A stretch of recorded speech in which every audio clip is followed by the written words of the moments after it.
C'est l'heure du grand format de l'actualité sur la télé Pacifique. Madame, monsieur, bienvenue. L'ex-policier chef de gang Alex Armstrong du Mornay a été tué mercredi dans des échanges de tirs avec la police sur la route de Frères à Pétionville. Les employés des succursales de la DGI et de l'Office de l'immigration à Pétionville sont en débrayage pour protester contre les brutalités policières dont ils sont victimes sur leur lieu de travail.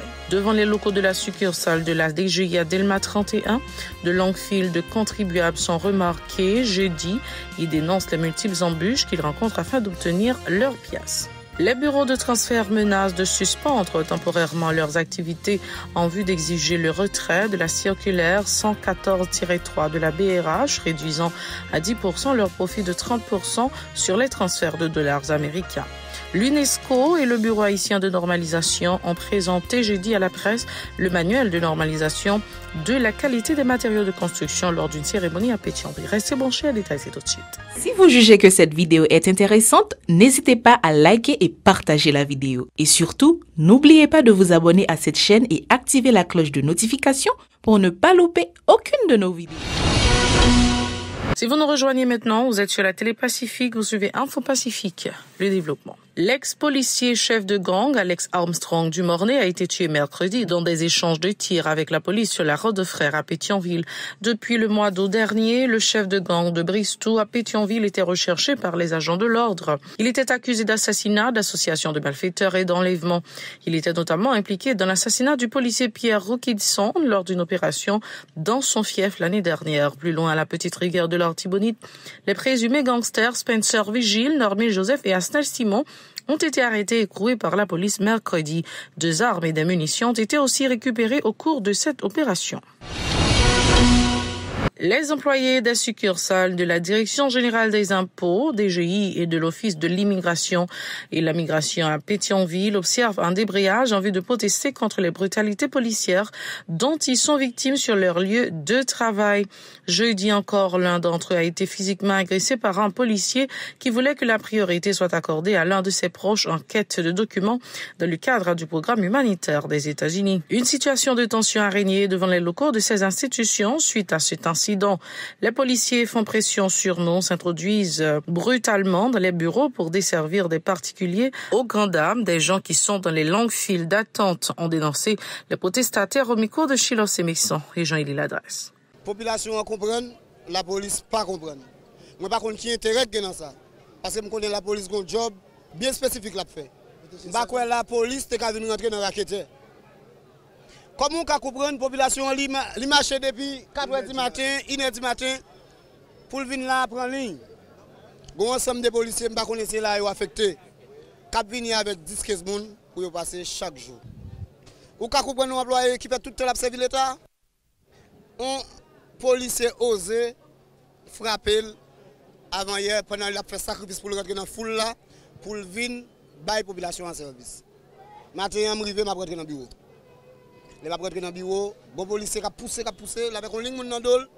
Moi je dis le commandant, on est employé d'immigration. Ou pas qu'à bousculer comme ça. Il change de main et puis il prend radio communication. Moi l'employé me dit ça qui vient passer maintenant coup, il tout ballon coup de radio communication dans figure. Les ballon coup de radio communication dans figure et puis moi-même, moi pas continuer à baller, me dit commandant sur l'employé. Qu'on a mariné avec depuis le pas la volant là. C'est qu'on a tiré tribord et pas bon. Plus gros problème non. C'est parce que on rentre avec 10, 15 personnes par jour. On est obligé de dire que pas rentrer avec 15 personnes. Imaginez, nous faisons mes machines à 6h du soir. Son grappe, nous prenons pour demain matin. La police là nous arrive matin, nous venons ouvrir à 6h du matin, nous avons plein de monde. Il y a un élément là matin qui dit qu'il débarque 11h du soir. Imaginez si à 11h du soir, le dormir là, il faut aller pour nous faire passer matin. C'est toute raison ça, nous camper jusqu'à nouveau ordre. Pour nous connaître ça résolu. Il faut que nous nous rentrer, aller dans libre, faire empreinte normalement et puis laisser ça travailler. Pour reprendre du service, les grévistes appellent les responsables de la police et les autorités gouvernementales à rectifier le tir. Ils soulignent que les policiers chargés d'assurer l'ordre public ne devraient pas s'ériger en fauteurs de troubles. Ils sont une fois de plus au micro de Shiloh Sémixon et Jean-Élie Ladresse. Son problème d'État et responsable au plus haut niveau, chita sous ça déjà, pour comment pour une solution avec la crise là. Même les policiers agissent mal, mais c'est l'État. Rôle c'est protéger et servir. Alors nous ne connaissons pas si c'est des amis ou bien famille ou bien si c'est l'autre bagaille à régler. Nous ne pouvons pas souhaiter le comme ça. Mais contribuables nous-mêmes, nous ne pouvons pas constater qu'ils souffrent dans le souffrir là. Pour la police, ça va 15-20 personnes. Moi, je souhaite regarder dans la police là, prendre ça en charge pour que le problème soit résolu, pour que les bagages ne soient pas répétés dans la société. Parce que nous, dans le 21e siècle, je dis, les policiers ne sont pas qu'un bâton, zam, transmetteur pour la battre employé, l'État qui a fait un service colossal. Ce n'est pas sérieux ça. Moi, je souhaite l'inspection générale saisir des dossiers pour que soit capable de suite, pour que ça ne va pas répéter encore. L'État a retranché son crise. Moi, je ne sais pas pour combien de jours Pétionville camper, mais il ne va pas durer longtemps. Nous avons profité de tout pour ne pas rentrer dans l'altercation avec les policiers. Et nous avons réclamé aussi compréhension policiers. Parce que les contribuables à venir sont pièces qu'ils viennent faire. Ou même où ces policiers, ou bien un symbole autorité sur qui c'est un uniforme. Mais ça ne veut pas dire pour bourriquer les gens, pour faire n'importe bagaille. Jusqu'à ce que pour ça arriver là. Des contribuables en ont profité pour dénoncer la majoration des prix du timbre pour la préparation des passeports depuis le lancement du programme humanitaire. Pour eux, c'est un tout calvaire pour accéder aux services et qui pisait, la livraison des pièces se fait au compte-gouttes. Écoutons leur réaction toujours au micro de Chilov Sémexan et Jean-Élie Ladresse. Mais les gens ont décidé de camper. Mais est-ce qu'il y a camper pour une population qui a souffert des passeports et besoin? Pendant ce temps, nous-mêmes nous campé pour affaires personnelles. Même nous avons dit affaires personnelles, nous-mêmes nous ne pouvons pas faire ça. Depuis la semaine passée, on a un passeport comme si. Là, depuis la semaine passée, et samedi, un passeport a réussi fait. Mais faites là sont le problème encore, pas à jeûner. Mais ça, nous avons besoin de service, nous avons besoin des amis. Nous payons l'État pour un jeune service. Nous n'avons pas de problème, nous payons l'État pour faire un jeune service. C'est pas ça. Matin là, matin le fermé là. Non, au vieux, on dit que 9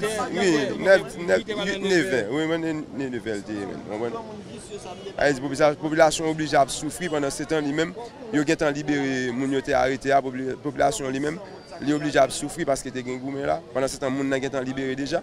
On a bien quoi et pour on fait passeport pour on monde qui est capable de faire pour mais pour même pas une garantie parce que n'est pas facile dans ça. Comment on paye pour faire passeport? Tout dépend des gens qui fait pour.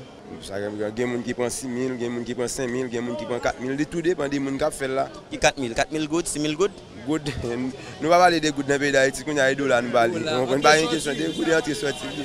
Bon, que l'immigration, que l'État a pensé avec nous, de décentraliser et tout bagaille, comme si mettons une immigration qui se coffre, mettez une delma, et puis pour tout le monde dans un service, je vais là, aller vraiment dur. Mais même pas bon, c'est là, je t'ai fait 3 jours là. Des contribuables se sont également entassés jeudi encore devant les locaux de la succursale de la DGI à Delma 31. Ils dénoncent les multiples embûches qu'ils rencontrent afin d'obtenir leurs pièces. Certains déclarent avoir fait le déplacement très tôt, mais ils n'arrivent pas à franchir les portes de l'institution pour accomplir les formalités requises. Ils déplorent que des dispositions n'aient pas été prises pour leur faciliter l'accès aux services. Écoutons leurs doléances recueillies par Yasmine Sanon et Jean-Élie Ladresse. Nous avons gagné Jacques est commissaire du gouvernement de Niplan et Muscadet, Jacques est fait tout pareil en ordre alphabétique. Donc pour qui ça, directeur immigration, elle m'a tenté. Mon équipe qui vient avec 6 000, 2-3 heures du matin, donc ils ne sont pas capables de passer, ils sont à faire des décisions de ici. Donc même policiers ici, tout net que non corruption. Même envoyé DG, tout net que non corruption. Même envoyé ONU, tout net que non corruption. Pendant ce temps, soit on dans notre pays, lorsqu'on va l'aider, l'immigration, où est son espace pour que tout le monde n'a pas tranquille de faire des services qui ont besoin à l'aide. Depuis à 6h30, moi, je ne suis pas capable de passer. Pour qui ça? Il y a un problème qui est confronté là, dans le GI, dans le magistère, pour le sud de caisse. Mes amis, ce n'est pas possible. Que l'État, M. Ariel Henry, comme c'est le même qui est président, comme c'est le même qui est sénateur, actionnaire qui est député, pour responsabilité pour les directeurs d'immigration, pour les directeurs des GI, pour les directeurs ONU, juste pour capable de faire bagarre là en l'ordre. Nous gardons les bagailles, nous voyons, et grand pile et difficulté au niveau immigration. Ça veut dire en termes de leadership, ça veut dire pas gagner ça du tout en dans l'immigration. Ça veut dire son un petit bagage qui a fait, un petit bagage coquin qui a fait. Parce que le peuple là, vraiment peuple là, lui pas qu'à jouer un service et nous reconnaître l'État là pour le bailler service à la population. Et il y a l'autre bagage encore fait ici, tant qui pas clair, Et nous demandé avec le directeur immigration pour lui assumer responsabilité pour le capable de peuple à service. Si moun yo qui là, si moun qui parle l'école, qui perd 10 jours l'école pour capable faire passeport et il y a une façon que capable faire et pour tout le monde capable de jouer service, soit que yo fait dans ordre alphabétique ou bien yo arranger tout employé et la police pour bailler population en sécurité, pour la population capable de jouer service que les besoins. Par ailleurs, ces gens reprochent aux autorités le fait de n'avoir pas modernisé les services en vue de majorer les recettes de l'État alors que l'on se plaint du manque de ressources financières pour répondre aux besoins de la population. Ils sont toujours au micro de Yasmine Sanon et Jean-Élie Ladresse.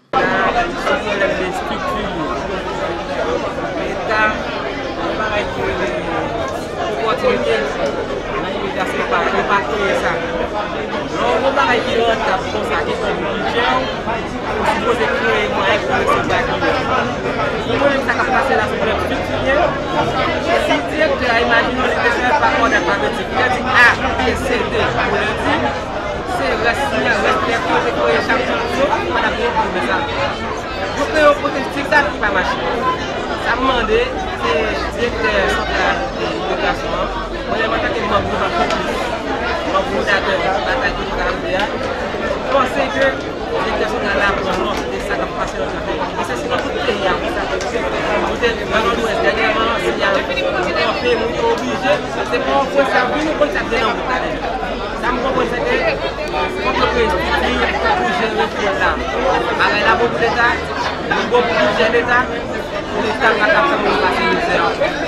puisque 2 semaines, on a immigration traité de façon en parent pauvre. Nous avons un directeur d'immigration qui va des capacités, qui va service dans le boîte. On va traiter nous comme ça. L'État haïtien a une responsabilité en deux sa personnelle. L'État a une condition à vous service dans le boîte l'État. On va aller pas de travail, pas de sécurité, c'est corruption, c'est faute d'affaires. Qui nous a goûté là jusqu'à 2 semaines dans le service, nous sommes inacceptables. Si les grands monde commencent, qui ont disposé, policiers battent nous, doivent nous violer. Deuxièmement, on a un pays où on va vivre pour les Haïtiens. Là, nous faisons des migrants, nous faisons des migrants.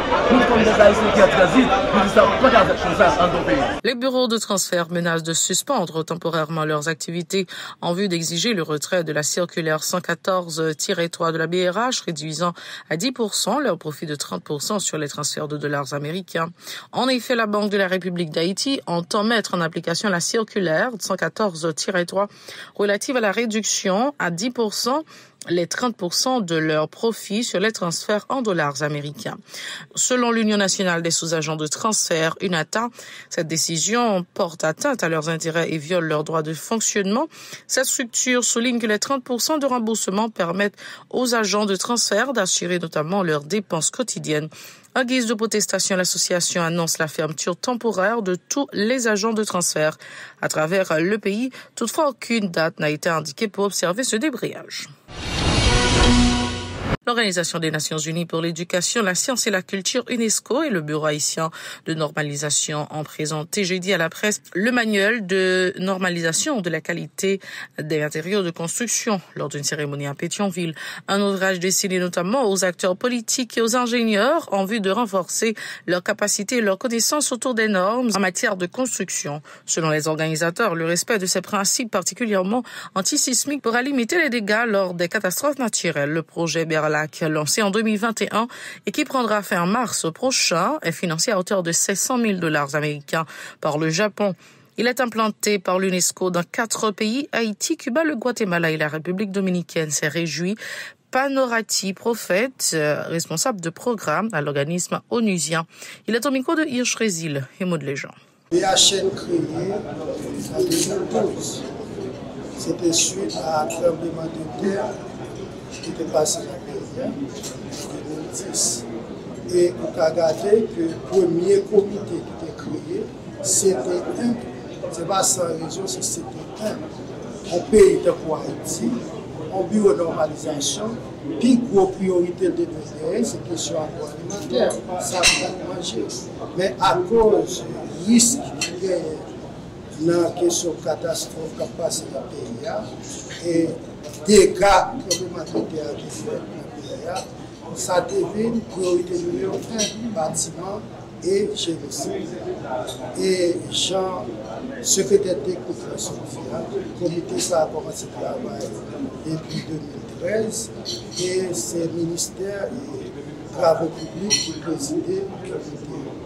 Moi, je crois que c'est un comité qui est très important parce que les travaux de normalisation qu'a fait dans le comité, ça, il a aidé pour créer des constructions résilientes, des constructions qui respectent les normes qui a adopté la PIA pour ces thèses.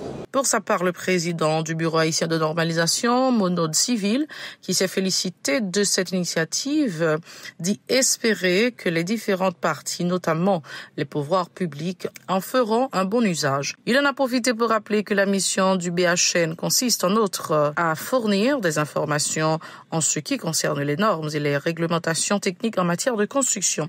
Cette déclaration au micro de Hirsch Résil et Maud Lejean. Présentation officielle document ça.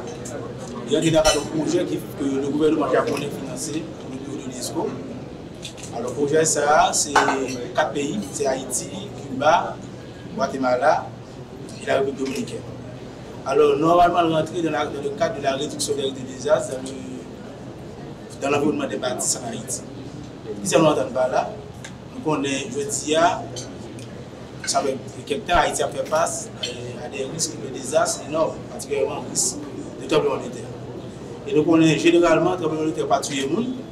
Ces conséquences de tremblement de terre là, particulièrement mauvaise construction, c'est eux qui tuent les gens. En ce sens, le gouvernement japonais a appuyé l'UNESCO pour noter qu'appuyer le gouvernement haïtien, non seulement former des maçons, des contremaîtres et des ingénieurs, mais également appuyer le bureau haïtien de normalisation pour élaborer un manuel, ça que je vais présenter là, qui est un manuel sur la qualité des matériaux de construction. Le projet de façon globale est continué depuis 2 ans. Le projet a commencé depuis 2022 à 2021. Le projet a fini en mars 2023. Et sur cette base-là, nous élaborons un manuel là. Ça va être là. Après l'élaboration de ce manuel là, nous avons un travail avec l'État haïtien pour former des maçons, des conducteurs, des ingénieurs sur le contenu qui vient dans le manuel. Maintenant, après l'élaboration du document, ça, nous avons gagné pour nous aller faire une large diffusion du document ça, dans le cadre de formation que nous allons faire, non seulement pour les décideurs, mais également pour les techniciens de l'OMS. Et alors, le projet de façon globale pour 4 pays, c'était environ 700 000 $ que je dis, pour Haïti, Cuba, la République dominicaine et Haïti. Mais Haïti lui-même a une enveloppe de 102 000 $ dans 4 projets. C'est la toute fin de ce journal. Merci d'avoir été des nôtres. Au revoir, à la prochaine.